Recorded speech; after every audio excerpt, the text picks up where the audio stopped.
Alhamdulillah wahdahu wassalatu wassalamu ala man la nabiyya ba'du wa ba'du. Assalamualaikum warahmatullahi wabarakatuh.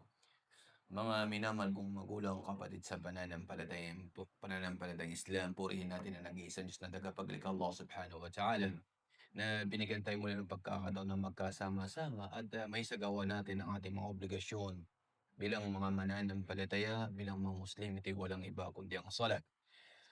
Alhamdulillah, tunay na bilang mananampalataya, bilang Muslim, tayo na kung saan ang pinakamodelo natin is walang iba kundi ang mahal na propeta Muhammad sallallahu alaihi wasallam. Sa isang aya na binanggit, "Laqad kana lakum fi Rasulillahi uswatun hasanah liman kana yarjullaha wal yawmal akhir wa dhakara Allaha katira." Sa isang aya na binanggit, tunay na sa kay propeta Muhammad sallallahu alaihi wasallam ang may pinakamabuting ikangay modelo na dapat nating sinusundan.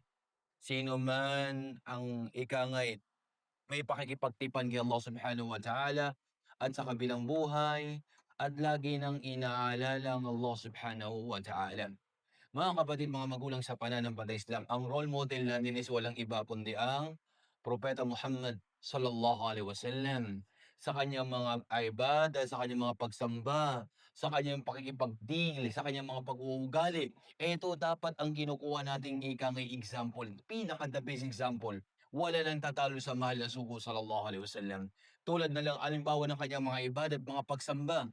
Imagine ang mahal na sugo sallallahu alaihi wasallam, pinapangangalagaan niya ang halimbawang qiyamul layl, subhanallah, ng kanyang asawa na si Aisha radhiyallahu ta'ala anha, na kung saan, imagine, hanggang sa mga paa niya tatapat qadaman. Ang ibig sabihin, namamaga na yung mga paa niya.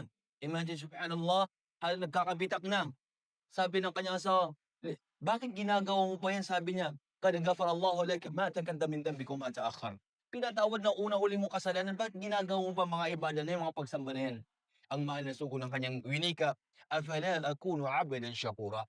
Hindi bagat ako, sabi niya, isang alipin ni Allah na marunong magpasalamat sa kanya. Allahu Akbar. Tignan niyo yung mahal na sugo.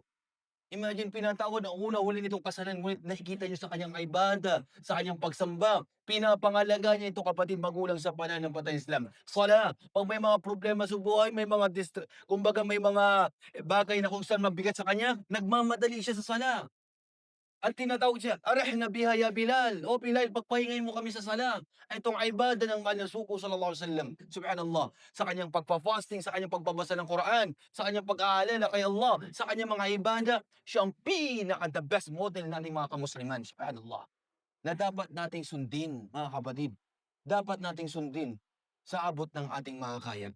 Ang mahal na sugo sallallahu alaihi wasallam, siya ang pinaka the best example na kung saan ipinadala ni Allah para maging huwaran natin sa ating mga pag-uugali, sa ating mga pananalita, sa ating mga gawain, na dapat natin ito siyang ika ngay gawing modelo ng ating buhay, mga kapatid. Aralin natin ang kanyang talambuhay. Kilalanin natin ang mahal na sugo na yan. Nang sa ganun ay tayo ay magsitagumpay mula dito sa mundo hanggang sa kabilang buhay. Maraming maraming salamat. Hanggang dito na lamang. Wa akhiru da'wana anil hamdulillahi rabbil alamin. Assalamualaikum warahmatullahi wabarakatuh.